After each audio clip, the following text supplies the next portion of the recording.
주일 사부 예배 오리지널 시리즈죠. 우리 사부 예배를 통해서만 만나볼 수 있는 우리 스크루테이프의 편지라는 설교 시리즈가 이제 오늘부터 이제 앞으로 총 11주간 이제 오늘부터 진행이 될 건데요. 여러분 이제 나눔지도 다 받으셨나요? 예, 이제 매주 제가 이제 나눔지를 나눠드리려고 해요. 그래서 이제 This Chapter이라는 곳은 이제 오늘 여러분들 이제 읽은 그 첫 번째 편지에 대한 내용에 대해서 기록이 되어 있고, 그리고 거기에 대해서 좀 생각해 볼 거리들을 좀 적어놨고요. 그리고 이제 셀 모임을 통해서 그 밑에 Think Together, 우리 함께 생각해보자, 나눠보자라는 질문에 대한 한번 나눔도 한번 이어졌으면 좋겠어요. 그래서 우리가 이제 이번 주일 사부 예배를 통해서요, 우리가 이 스크루테이프의 편지라는 책을 가지고 쭉 읽으면서 우리가 10주 동안은 뭘 생각하냐면요, 지금까지는 우리가 그리스도인으로서 어떻게 우리가 유혹에 넘어가지 않고 어떻게 넘어지지 않을까 라는 생각으로 우리가 항상 신앙생활을 해왔다면, 이번 10주 동안에는 잠시만요, 이번 10주 동안에는요, 내가 마귀의 입장으로서 어떻게 기독교인들을 넘어뜨릴 수 있을까를 한번 연구해 봤으면 좋겠어요.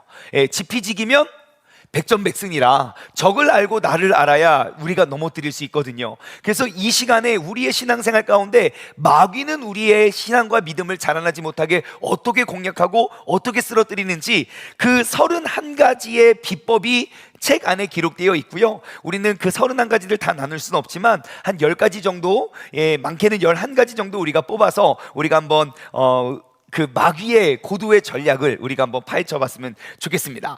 자, 그래서 자, 그러면 여러분 스포츠 좋아하십니까? 운동? 어떤 운동 제일 좋아하십니까? 내가 제일 좋아하는 운동. 하나, 둘, 셋. 축구요. 네, 저도 축구를 좋아합니다. 자, 그러면 이제 축구를 좋아한다고 했으니까 축구로 비유를 한번 들어보죠. 축구 안에서는요, 이런 말이 있습니다. 최고의 공격이 최고의 수비다. 그죠? 예, 최고의 공격이 최고의 수비다. 그럼 여러분들에게 물어볼게요. 여러분 축구할 때 공격이 중요합니까? 수비가 중요합니까? 하나, 둘, 셋. 다시 한번. 자, 축구의 최고의 공격이 최고의 수비다. 자, 이런 말이 있죠. 자, 그러면 축구 운동 경기에서 무엇이 더 중요할까요? 자, 1번 공격, 2번 수비. 하나, 둘, 셋. 둘 다 중요하죠. 둘 다 중요합니다. 자, 여러분 세계에서 축구를 가장 잘하는 국가들이 있어요. 근데 어떠한 나라는 수비가 가장 너무너무 수비를 잘해서 빗장 수비라는 별명이 붙어있는 나라가 있는데 어떤 나라예요? 이탈리아죠. 여러분 잘 모르시나요? 우리 때 저긴가? 예, 이탈리아는요, 수비가 너무 좋아서 빗장, 그러니까 누구도 뚫을 수 없는 수비다라고 해서 빗장 수비라는 별명을 갖고 있는 팀이에요. 그래서 우리나라도 어린아이들 축구 많이 하잖아요. 어린아이 축구 많이 하는데, 우리는 축구 꼬망이들 중에 축구 제일 잘하는 아이들 항상 어떠한 포지션 쓰는지 아십니까? 공격수 씁니다. 축구 잘하는 애들 항상 공격해요. 근데 이탈리아는요, 꼬망 아이들이 축구하면요, 제일 잘하는 애들이 최종 수비수를 본대요. 예, 근데 대한민국의 김민재라는 선수가 이탈리아 리그 가서 수비 전체 중에 1등한 거 아닙니까? 그 대단한 사람이죠. 그렇게 수비가 좋은 나라예요. 그리고 또 요즘에 공격하면 또 빠질 수 없는 공격력을 갖고 있는 나라가 있죠. 그 지난번 월드컵 때 우승했던 어떤 나라죠? 관심이 없죠. 우리는 오직 말씀과 기도에 전무하기 때문에 아르헨티나가 월드컵 우승을 했죠. 아르헨티나는요, 공격수를 너무 잘 두었어요. 그 중에 유명한 한 사람이 있는데 이름이 좀 지저분한데 메시라고요. 메시가요, 온 유럽을 평정했어요. 유럽에 있는 모든 리그를 다 집어삼키고 더 이상 재미가 없는 거예요. 아무도 이렇게 상대가 없으니까 뭐 하지? 그러다가 보통은 돈을 많이 주는 막 사우디아라비아 이런 데 가거든요. 메시는요, 미국으로 갔어요. 축구가 전혀 유명하지도 않는 미국의 프로팀이 있어요. 그 프로팀 중에 꼴등팀에 들어갑니다. 그리고 메시가 미국에 있는 프로팀의 꼴등팀에 들어가서 1년 만에 우승시켜요. 대단한 사람이죠. 그러니까 실제로 메시를 만나본 사람들은요, 얼마나 전 세계에서 운동을 잘합니까? 근데요, 이 사람이 어떻게 움직일 줄 알고 봐도 이미 하면은 벌써 저기 가 있대요. 따라갈 수가 없대요. 그렇게 공격을 잘한단 말입니다. 자, 그러면 세계에서 공격력이 제일 좋은 아르헨티나랑 세계에서 제일 수비를 잘하는 이탈리아랑 축구를 하면 누가 이길까요? 하나, 둘, 셋. 컨디션 좋은 팀이 이길 겁니다. 승부는 아무도 모릅니다. 왜요? 스포츠는 살아있으니까요. 자, 제가 왜 자꾸 축구 이야기를 하냐면요, 여러분 이 문장을 한번 기억했으면 좋겠어요. 최고의 공격은 최고의 수비다. 우리가 아무리 수비를 잘해도요, 수비를 아무리 잘해도 골을 넣지 못하면 절대로 그 경기를 이길 수가 없습니다. 반대로 우리가 차라리 5골을 먹었어요. 근데 6골을 넣으면 이깁니다. 여러분, 제가 왜 이렇게 이제 새로운 시리즈를 시작하면서 축구 이야기를 막 하냐면요, 요즘 우리의 신앙생활을 한번 돌아보면요, 우리는 다 수비만 하고 있는 것 같아서 그래요. 마귀랑 아무리 싸워도 이길 방법이 없어요. 왜요? 수비만 하느라요. 신앙생활을 10년 하고 20년 해도 여전히 연약하고 힘이 없대요. 늘 부족해요. 이게 그냥 단지 겸손의 표현인지 아니면 정말 부족하다고 생각하는 건지, 정말 부족한 건지는 모르겠지만, 여러분 주변은 어떠하십니까? 제가 지금 신앙생활 지금 5년 차 되어서요, 이제 비로소 굳건한 믿음을 가지고 내가 살아가고 있습니다 라고 하는 사람들이 주변에 가득하시죠? 원래 이 타이밍에 우레 같은 아멘이 나와야 되는데 그러지 않는 것 같아요. 내가 분명히 복음의 능력을 가지고 있는데 내 믿음을 잃어버리지 않으려는 노력을 굉장히 많이 해요. 하지만 세상으로 나아가 세상을 변화시킬 노력은 별로 하지 않아요. 기독교가 무너지고 있대요. 처음에는 기독교가 개독교라는 비난을 받았을 때 진짜 막 피가 거꾸로 쏟았거든요.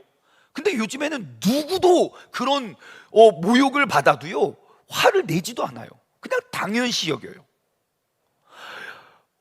이렇게 말하기는 쉽지만 정말 복음을 들고 세상에 나아가서 세상을 깨뜨리고 변화시키려고 사람들이 시도하지 않는 것 같아요. 그래서 사람들이요, 야, 세상이 점점점 악해지고 있대 하면서 덜덜덜덜 떨어요. 야, 이제 말세대 덜덜덜덜. 야, 요즘에 이거 안 하는 사람이 어디 있어? 이거 안 보는 사람이 어디 있어? 세상의 모든 문화를, 세상의 모든 흐름을 바라보면서 우리는 덜덜덜 떨고만 있지 않나 싶어요. 저 역시도요, 이와 같이 진짜 몸서리 치면서 덜덜덜 떠는 신앙생활을 하다가, 제가 신앙이 언제 이렇게 한번 확 이렇게 성장하던 그때에 제가 크게 깨달은 것이 한 가지 있습니다. 신앙의 성장은요, 수비 신앙생활에서 공격 신앙생활로 전환하는 거예요. 한 번 더요. 한번 따라해 볼까요? 신앙의 성장은 수비 신앙에서 공격 신앙생활로 전환하는 것이다. 한 번만 더요. 신앙의 성장은 수비 신앙생활에서 공격 신앙생활로 전환하는 것이다. 자, 여러분, 공격형 신앙생활, 이게 무슨 말이냐면요, 이전에는 저는 항상 제가 지었던 죄에 대해서 내가 지으려고 하는 그 죄들과 싸웠어요. 제 신앙생활의 싸움은 내 안에 있는 죄성과의 싸움이었어요. 그러니까 그것에 싸우기도 하고 넘어지기도 하고, 싸우기도 하고 넘어지기도 하고, 항상 제자리거든요. 잘해야 제자리고 미치면 손해예요. 왜? 내가 넘어지니까. 근데 언제부터인가는요, 내 안에 있는 죄랑 싸우는 시간보다 내가 행할 수 있는 의와 싸우기 시작했어요. 죄를 지을까 안 지을까를 고민하는 게 아니라 내가 어떻게 더 많은 의로운 일을 행할 수 있을까, 그 의로움과 싸우기 시작했어요. 그러니까요, 내 죄랑 싸울 겨를이 없더라고요. 여러분, 공격형 신앙생활과 수비형 신앙생활의 개념을 아시겠습니까? 내가 나아가서 하나님의 말씀에 기록되어 있는 그러한 의를 우리가 행하려고 하지 않으니까. 왜요? 우리는 늘 생각하거든요, 내가 부족하다고, 연약하다고, 약하다고. 그러니까 내 안에 있는 죄성과 계속 싸우니까 우리는 절대 세상을 이길 수 있다는 생각을 못해요. 이제 바꿔보세요. 더 이상 내 믿음 생활을 내 신앙 하나 지키는 그 수비용으로 사용하지 말고요, 내가 뭐래도, 오늘 아까 광고 잘했잖아요. 우리 봉사, 뭐죠? 대봉사의 날. 대봉사의 달입니까? 날입니까? 하루밖에 안 합니까? 달로 바꾸시죠. 대봉사의 날 얼마나 좋습니까? 와서 그냥 은혜를 꾸벅꾸벅 졸다가 막 저는 신용하다가 왔다 가는 거 말고요, 봉사하러 와보세요. 그럼 졸 새도 없다니까요. 여러분, 이제 우리가 정신을 차려야 될 것은, 이제 우리가 집중해야 될 것은요, 우리가 이제 공격형 신앙생활로 이제 전향을 하는 거예요. 저 자신을 보았을 때는 맨날 몰래 죄를 짓고 안 지은 척 하면서 살던 제가 이제 말씀을 주기적으로 읽기 시작했어요. 그러니까 이제 말씀이 깨달아지고 습득이 되더라고요. 그러니까 말씀을, 어떠한 사건과 일, 그 상담과 사람들을 만날 때 말씀에 대한 이야기를 전하게 되더라고요. 그리고 그의 아픔이 들리더라고요. 그를 위해서 기도하더라고요. 예전에는 내 기도가 채워지지 않으니까 내 기도 제목만 가지고 헐떡 거렸는데, 이제는 공격형 신앙생활을 하니까 내 기도 말고 다른 사람을 위해서 막 기도를 하기 시작하잖아요. 그럼 내 문제는 문제가 되지도 않아요. 이러니까 마귀의 입장에서 당황하지 않을 수가 없겠죠. 왜요? 오라? 우리 충만이가 왜 이래? 야, 너 안 그랬었잖아. 제가 수비형 신앙생활 했을 때는 항상 마귀의 놀이개였었거든요. 근데 제가 공격으로 전향을 하니까 마귀가 당황한 것이 너무 느껴지는 거예요. 여러분, 이게 바로 공격형 신앙생활인 거예요. 여러분, 마귀를 당황시킬 수 있는 방법이 얼마나 많은 줄 몰라요. 내가 넘어질 줄 알았지, 이런 거 있잖아요. 막 교회 가려고 하는데 막 시험이 온다고요. 내가 그렇다고 교회 안 갈 줄 알았지, 엄청 당황한다고요. 막 재미있는 경기가 있어요. 그렇다고 내가 금요철이야 안 갈 줄 알았지 하고 막 나와보세요.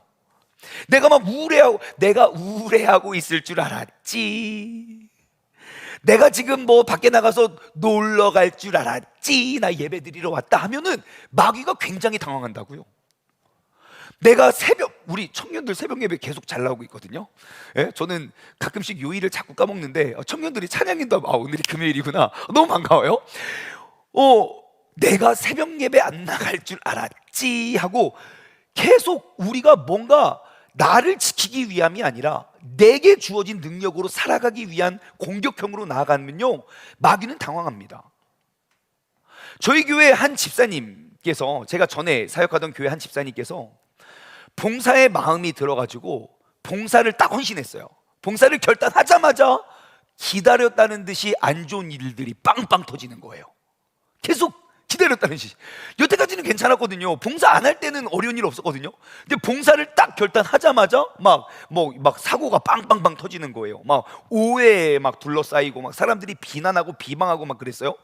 그러니까 그 집사님의 생각에는 어떻게 생각할까요? 내가 봉사를 잘못했구나. 괜히. 왜 그래요? 보통 절에 다니다가 교회 다니는 사람 갑자기 안 좋은 일이 생기면 너 종교 바꿔서 그런다고 막 사람들 그러거든요.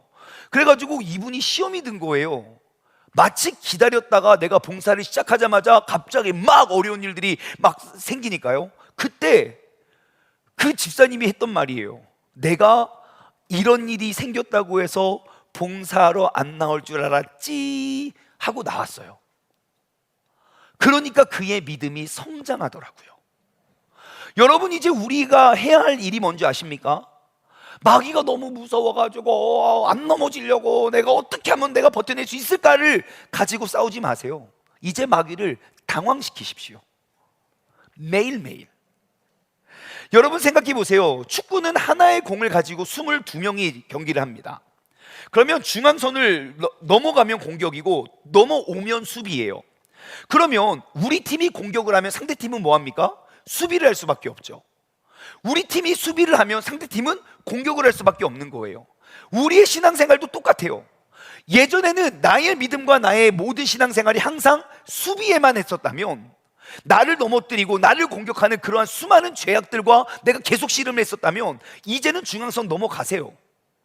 나아가서 마귀가 어떻게 공격할지 우리가 그 전략을 파악하고, 마귀가 싫어할 일들, 마귀가 나를 유혹하고 넘어뜨릴 것들, 내가 그것을 능히 이겨내서 나아가는 거예요.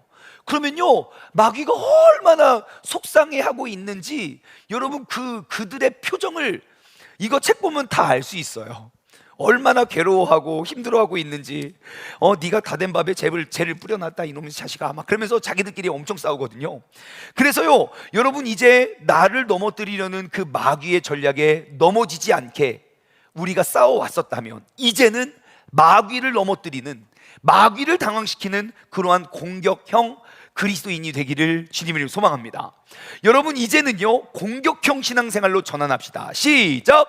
이제는 공격형 신앙생활로 전환합시다. 옆 사람에게 인사해 주세요. 시작! 네, 이제 공격하세요. 자, 스크루테이프의 편지, 이 책은요, 고참 악마, 그 스크루테이프가요, 신참 악마 웜우드에게 크리스찬들을 넘어뜨리는 전략에 대해서 31통의 짧은 편지들을 기록한 책이에요. 그러니까 다시 말해, 오늘 이 자리에 있는 우리를 넘어뜨리고자 마귀가 어떠한 전략으로 어떻게 공략하고 있는지에 대한 내용을 기록하고 있어요. 그러면 이 책을 잘 들여보잖아요. 잘 들여다보면 이들의 공격 패턴과 공격의 방법을 우리가 터득할 수 있어요. 그러면 그들의 방법을 알면 우리는 그들을 넘어뜨릴 수가 있는 거예요. 이러한 상황 가운데 그들이 이렇게 몰아간다면 우리는 그와 반대되게 반응하면 되니까요. 여러분, 우리를 맨날 넘어뜨리는 그 악마의 유혹을 이제 잘 파악하고, 이제는 내가 넘어지는 신앙생활이 아니라 그들을 넘어뜨리는 신앙생활을 하고자 하는 거예요. 그래서 우리가 이 책을 함께 나누어 보고자 하는 것입니다. 여러분, 지금까지 수비만 계속 해왔다면 여러분 이제 중앙선을 넘어가세요. 이제는 마귀의 공격으로부터 우리가 넘어져도 일어나고, 넘어져서 일어나고, 그것을 반복하는 게 아니라 이제는 마귀를 넘어뜨릴 수 있는 우리 모두가 되었으면 좋겠어요. 예전에 저는 이렇게 되게 장난도 많이 치고 짓궂은 아이였어요. 근데 제가 고등학교를 입학했는데, 고등학교는 전라북도 완주군 화산면 운산리 110-1. 지금도 그 고등학교 주소를 잊어버릴 수가 없어요. 저희 학교는 그 당시 뭐 핸드폰도 당연히 그때는 없었고요. 핸드폰이 없었고 PCS폰하고 CT폰 이라고 있었어요. 예, 공중전화도 요즘 없죠. 공중전화기 옆에 공중전화에게서 와이파이 같은 걸 싸줘요. 그럼 거기만 가면 전화가 되는 시티폰이라고 있었어요. 그리고 PCS폰 막 이런 거 있었을 때 저희 학교는 아무튼 핸드폰도 안 터지고 완전 깡시골, 하루에 버스가 4대 지나가는 그런 시골이에요. 그러니까 수업 시간 끝나고 뭐 맨날 뭐 하겠습니까? 애들이 막 심심하잖아요. 그러니까 나가서 막 서리해 먹고 막 동네 막 청년들이랑 싸우고 맨날 시비 걸고 막 그런 거 했었다고요. 그래갖고 우리도 나가서 막 이렇게 심심하니까 막 오만 산을 다 돌아다니는 거예요. 근데 가가지고 염소들이 이렇게 묶여 있는 거예요. 그래서 친구들이랑 진짜 할 일이 없어서 이런 짓 했어요. 야, 우리 염소 깜짝 놀래켜 주자. 여러분, 염소 깜짝 놀래켜 준 적이 있습니까? 그래서 술래잡기 하듯이 가가지고 와 하면서 달려가니까 염소가 풀 뜯다가 너무 당황해가지고 막 하면서 막 다리를 막 하면서 막 허구적대는 모습을 아직도 잊을 수가 없어요. 저는 그 모습을 볼 때마다 스크루테이프가 생각나요. 분명히 우리 하나 이 자리에 서지 못하도록 얼마나 많은 방법으로 우리를 유혹했는지 몰라요. 근데 우리가 꾹 참고 있다가 우악 하고 그들을 넘어뜨리면요, 그 염소가 막 허구적대는 그 모습이 너무 생각이 나요. 자, 이제는 우리가 그렇게 공격했으면 좋겠어요. 자, 이제 책 속으로 한번 들어가 봅시다. 자, 혹시 이거 뭐 중요한 숙제 검사는 아니에요? 혹시 첫 번째 편지 읽어보신 분? 굉장히 많이 읽었군요. 내리세요. 우리 웨이분 수준이 장난 아니네요. 어떻게 좀 이해는 다 되셨나요? 파악이 다 됐어요? 아니면 아직 잘 모르겠어요? 한 네 번째 편지 정도, 다섯 번째 좀 가야 이런 거구나 조금 감을 잡긴 하는데, 어떻게 좀 감이 잡혔어요? 안 잡혔어요?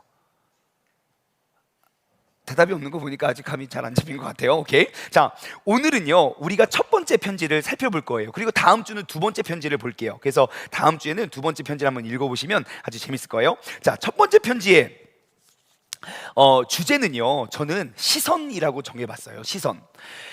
뭐냐면 하나님의 말씀으로부터 우리의 시선을 빼앗아 가는 게 마귀의 전략이에요. 여러분, 마귀가 제일 두려워하는 게 뭔지 아십니까? 우리의 시선과 우리의 마음이 하나님의 말씀에 고정되는 걸 제일 두려워해요.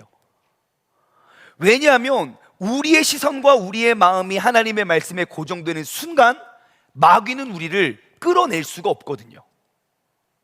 우리가 하나님이 진짜 원하심이 무엇이고 우리를 통하여 행하시는 계획이 무엇인지 우리가 알지 못하기 때문에 이리저리 흔들리는 거거든요. 근데 주님께서 나를 부르신 그 소명이 확실하잖아요. 하나님이 이러한 분이다, 그는 변치 않는 분이다 라는 그 하나님에 대한 인식이 확실하면요, 마귀가 아무리 유혹해도 흔들리지 않거든요. 왜 우리가 지금까지 신앙생활 하면서 여전히 하나님이 누군지 오리무중인 사람들은 한번 생각해 보세요. 이게 우연일까? 마귀는요, 마귀가 공들여 놓은 탑을 한순간 무너뜨리는 것은 우리의 시선과 우리의 마음이 하나님의 말씀에 고정되는 순간이에요. 그래서 여기서 한번 생각해 보세요. 하나님께서 우리에게 항상 강조하셨던 그 복의 기준이 뭡니까? 여호와의 말씀을 주야로 묵상하는 거 아닙니까? 그 방법 모르는 사람이 어디 있습니까? 하지만 그대로 살아가는 사람이 어디 있습니까? 우린 알면서도 하지 않아요. 그런데 우리가 스크루테이프의 놀이개가 되고 있다고 인식을 하지 않는다고요. 마땅히 안 그래도 되는 것. 그래서 우리 책 내용을 보면 이제 16쪽 이런 데 보면요, 예전에는 모더니즘 시대였어요. 그래서 어떠한 정의와 진리와 사실과 그런 게 있었다고요. 명확한 진리가 있었어요. 이거는 참이고 이것은 거짓이에요. 하지만 포스트 모더니즘으로 넘어오면서 지금 우리 시대는요, 포스트 모더니즘이라고 해도 과언이 아닌 것 같아요. 진리가 없어요. 남자와 여자 구분이 없어요. 내가 믿고 싶은 거 그게 진리예요. 내가 원하는 그 뜻에 맞는 사람 몇 명만 모이면 그게 사실이 돼요. 진리가 없어졌어요.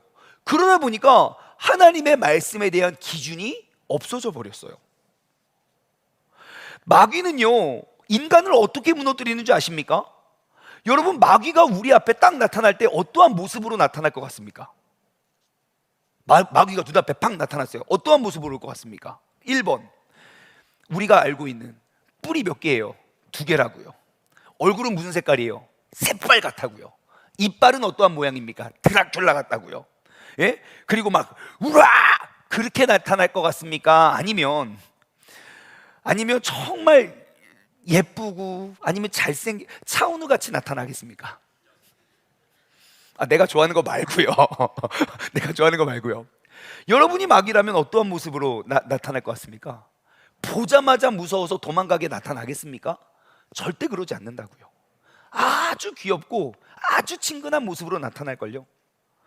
그래서 우리의 손과 발로, 우리의 입과 우리의 생각으로 죄를 짓게 유혹하고 마귀는 유유히 떠납니다. 마귀는요, 마귀의 습성이에요. 마귀는 언제나 직접 나서서 자신의 죄를 짓지 않습니다. 언제나 그는 속여서 유혹한 다음에 우리 몸과 마음, 우리의 생각과 우리의 입, 우리의 손으로 죄를 짓게 만들고 죄를 짓자마자 죄책감을 던져주고 떠나요. 모든 책임을 남겨놔요. 그래서 남겨진 건 죄 묻은 내 몸과 마음뿐이에요. 여러분, 마귀가 성경에서 처음 등장할 때 그 사건 아시죠? 선악과 사건. 여러분, 매일 선악과를 보면서도 한 번도 그것을 먹고 싶다, 탐스러워 보인다, 막 욕심이 없었다고요.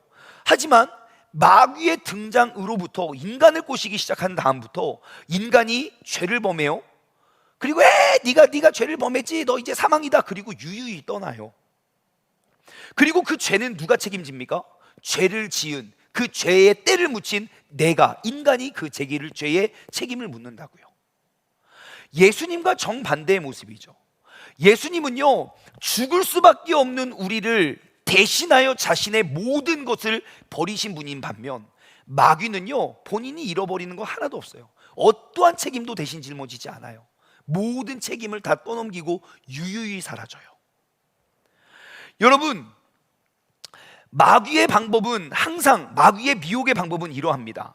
마귀가 우리에게 어떻게 우리를 놀이개로 가지고 노냐면요, 신앙생활의 연수와 상관없이 추상적인 신앙, 감정적인 신앙, 대충 듣고 대충 이용해서 모르는 용어는 없는데 제대로 알고 있는 것 하나도 없게 만드는 것, 그러한 신앙생활을 하게끔 유도합니다.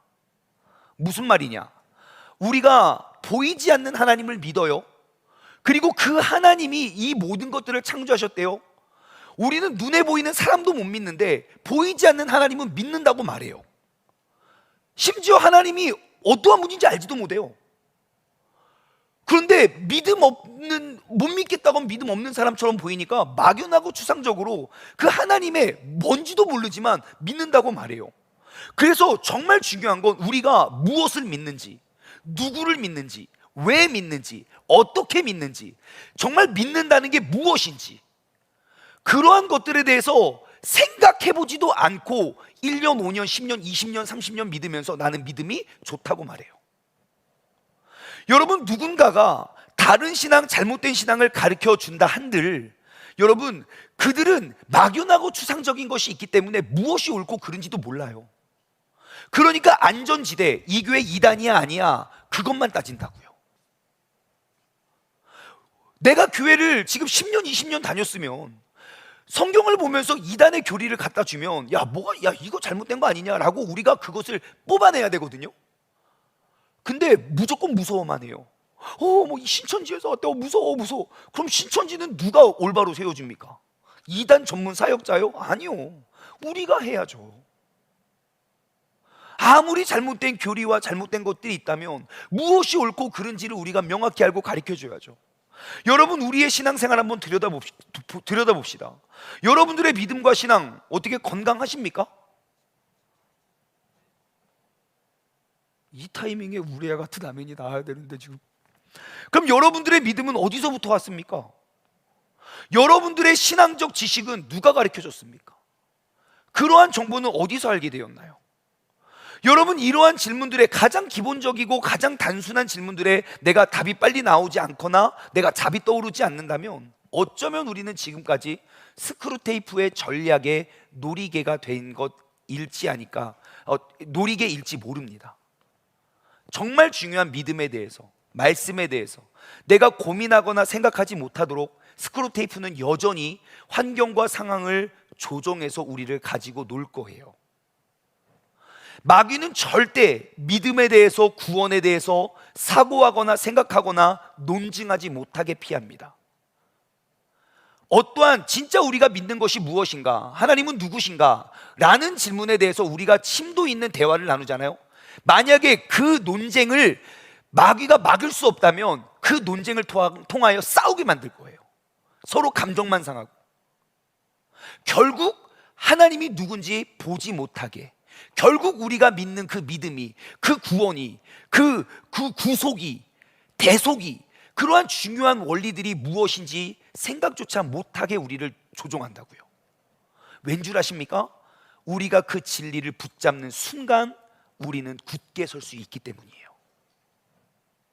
우리가 진리를 붙잡지 않으면 인생의 시작은 언제이고 끝이 언제인지, 인류의 조상은 누구이고 무엇을 위해 왜 만들어졌는지, 우리가 올바른 인생을 살아가는 것이 불가능하기 때문이죠.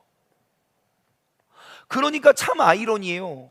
나라가 잘 살면 잘 살수록 우울증 환자와 자살률이 높아요.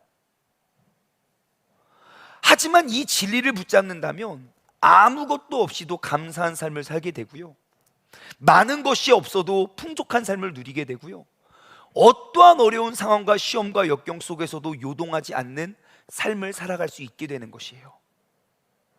여러분의 인생은 어떠하십니까? 우리의 인생은 파도와 같지 않습니까?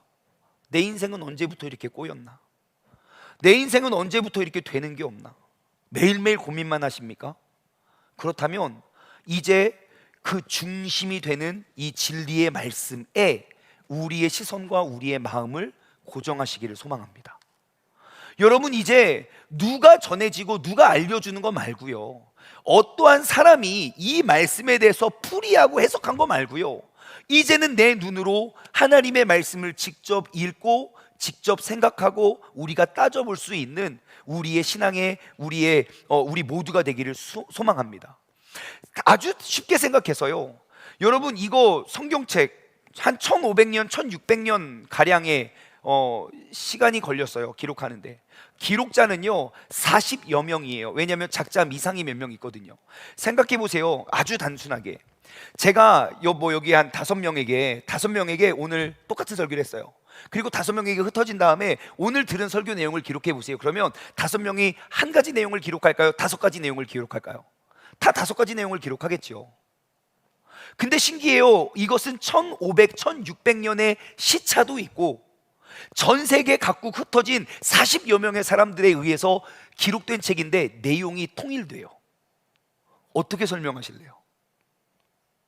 똑같은 장소에서 똑같이 듣고 본인이 깨달은 거 쓰라고 해도 다른 걸 쓰는 게 인간이라고요. 근데 1500년, 1600년 역사 동안 40여 명이 기록했는데 창세기부터 요한계시록의 흐름과 맥락에 어긋난 것이 하나도 없는 게 이유가 무엇이겠습니까? 이 책의 기록자는 한 명이라는 거예요. 기록자는 많지만 저자는 한 명이라는 거예요. 근데 그 저자는 우리가 확실히 알 수 있는 건 무엇입니까? 모든 시간과 공간을 초월한 사람, 모든 사람의 문화와 배경. 생각해 보세요. 제가 100년 전에 지금 예를 들어 요즘에 우리가 성경을 쓴다면 지금 기적이 일어나서 하나님께서 대박 역사하셨다. 우리는 대박 역사 다 이해를 하잖아요. 그럼 100년 전의 사람이 대박 이해할까요? 절대 이해 못 하잖아요. 근데 신기해요. 성경은 1600년 역사에 통일된 진리가 있다고요.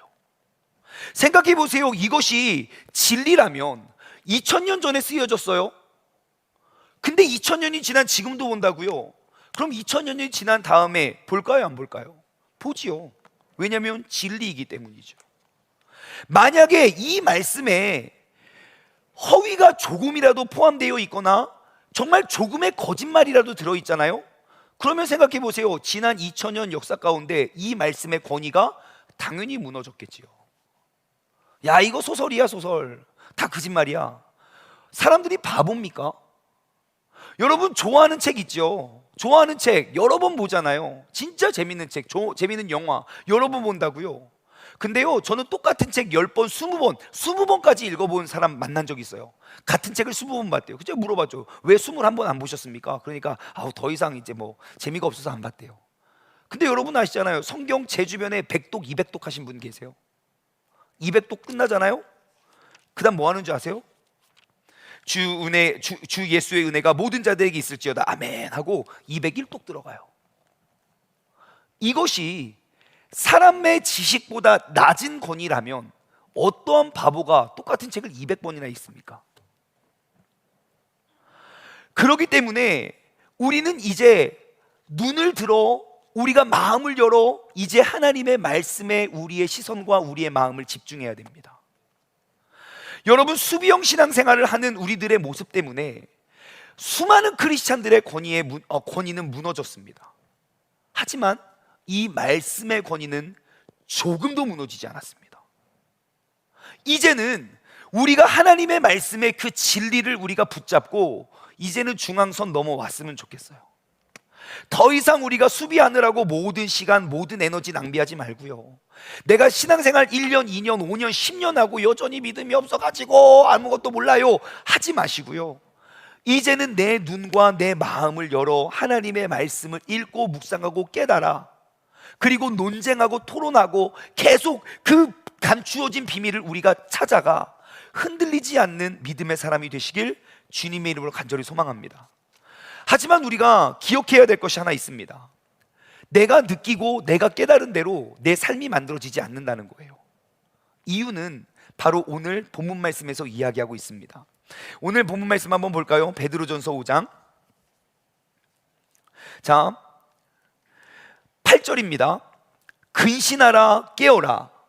너의 대적 마귀가 우는 사자같이 두루 다니며 뭐한대요? 삼킬 자를 찾는데 너희는 믿음을 굳건하게 하여 그를 뭐하래요? 대적하래요. 이는 세상에 있는 너의 형제들도 동일한 고난을 당할 줄을 압니다. 여기서 기록되어 있어요. 근신하라, 깨어라. 근신하고 깨어있는 게 뭡니까? 우리는 뭔가 잘못했을 때 근신하잖아요. 그런 개념이 아니에요. 제가 그래서 이거를 영어 성경으로 봤거든요. 그냥 훨씬 이해하기가 쉬워요. Be self-controlled 예요. 스스로를 컨트롤하래요. 그게 근신이에요. Be self-control and alert. alert는요, 경고하는 거죠. 그러니까 너 스스로를 이제 컨트롤하래요. 너 스스로를 조심하래요.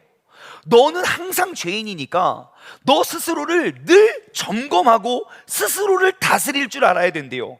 And alert. 그리고 방심하지 말고 항상 경계 태세를 갖추래요. 왜입니까? 너희 대적 마귀가 우는 사자같이 두루 다니며 삼킬 자를 찾고 있기 때문이에요.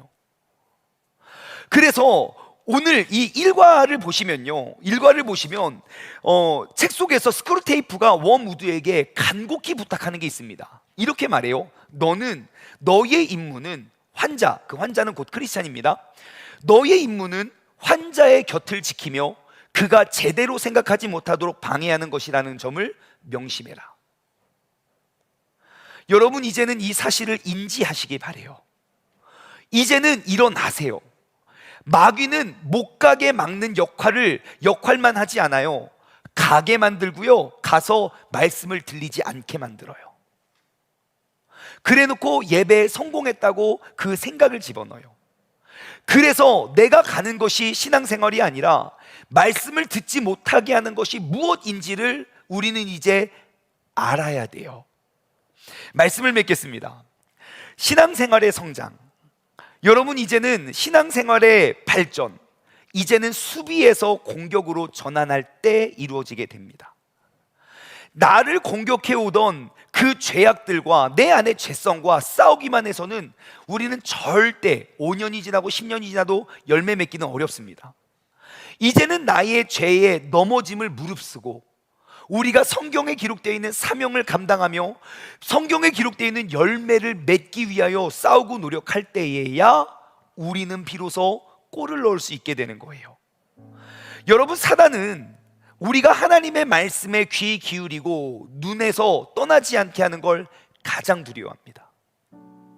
나의 관심과 나의 생각과 나의 마음이 누군가 전해지는 이야기 말고요, 누군가가 이것을 분석해서 풀어주는 거 말고요, 이제는 내 눈으로 직접 보고 궁금한 거 있으면 물어보고 이해가 안 돼 있는 거 있으면 따져보고 그렇게 대화하고 우리가 고민하면서 내 신학이 정립이 되거든요. 누군가가 다 짜놓은 거 내가 그냥 받아들이는 거 말고요. 여러분, 마귀가 제일 두려워하는 게 바로 그런 거예요. 여러분, 이제 우리가 이 사단의 약점 한 가지를 찾았어요. 하나님의 말씀. 이제는 이 하나님의 말씀을 딱 들고 내 마음판에 새겨서 내 삶을 무너뜨리려는 그 사단의 뒤통수를 빡 날려버릴 수 있는 우리 웨이븐 되기를 소망합니다. 여러분, 사단은 언제나 우리 주변을 맴돕니다. 그 악마의 유혹은 지금 이 자리에 앉아 있다고 해서 유혹이 그치지 않아요. 지금도 여전히 나의 생각과 나의 마음을 빼앗아 갈 거고, 지금도 여전히 내 눈을 가려서 내 귀를 막고 듣지 못하게 할 거예요. 하지만 기억하세요. 더 이상 우리는 수비 자리에 서지 않을 거예요. 이제 공격으로 나오십시오. 우리의 약점을 가지고 공격해 오는 이제 마귀의 뒤통수를 날려버릴 수 있는 그 하루, 그 한 주가 되기를 주님의 이름으로 간절히 소망합니다. 날들 고일의 어리숙한 내가 가져다 준 꿈은 짧은 인생 사는 동안 주님을 위해 살아가는 것이 나의 인생 목표 미래 갖고 살아온 그 나의 변한 모습 예전의 미래 없이 살았던 철없던 나의